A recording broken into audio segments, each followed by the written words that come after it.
It's become very clear, I think, that there is a depopulation agenda. I'm talking about population. They want more souls. I want less on the planet. We've got to stabilize the population. If you want more liberty and more consumption, you have to have fewer people. The depopulation thing is the elephant in the room. The recent UN meeting in Cairo is appropriately focused on one of these key issues, population growth. Software salesman Bill Gates is one of many who talks about how the future will be a better place if fewer people are alive on the planet. First, we've got population. The world today has 6.8 billion people. That's headed up to about 9 billion. Now, if we do a really great job on new vaccines, healthcare, reproductive health services, we could lower that by perhaps 10 or 15%. When I started researching my climate change book, what I realized was that the people behind the climate scare are Malthusians. There have been prophets who've warned us of this impending disaster, of course. One of the first was Thomas Malthus. This idea that man is a pest, a plague on the earth. These are organizations comprising the super rich. Too many people.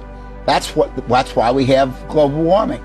The old sort of banking families. The United Nations can and should play an essential role in helping the world find a satisfactory way of stabilizing world population. Stanley Johnson, father of baby daddy Boris and of 4 children in total, predicts a future Britain doing splendidly if the island is home to just 10 to 15 million people. The best possible news would be some mega emergency which got rid of huge chunks of the human race.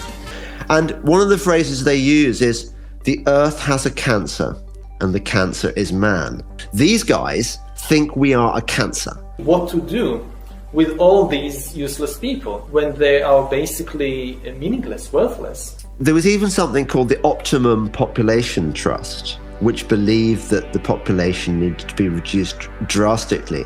And guess who a member of this? I think he was even their president for a while, I think. Who? Nice David Attenborough. I am David Attenborough. Human beings have overrun the world. I can't think of a single problem that wouldn't be easier to solve if there were less people. And this is what people find really hard to understand. They're hard to accept because they think this is a benign world.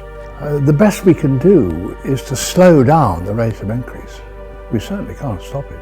It baffles me that we're supposed to accept those preaching that we should have less of everything, demonstrably can't get enough for themselves. This effect of reducing population growth, that's this big benefit. The late Duke of Edinburgh, a father of 4 himself, was quoted saying, "In the event that I am reincarnated, I would like to return as a deadly virus." Psychopathy is bred into them. To contribute something to solving overpopulation. What do you see as the biggest challenges in conservation? The growing human population. People who aren't psychopaths get weeded out because they haven't got the necessary evil within them to do the horrible things that they do. And do you have views about what should be done about that? Can't you guess?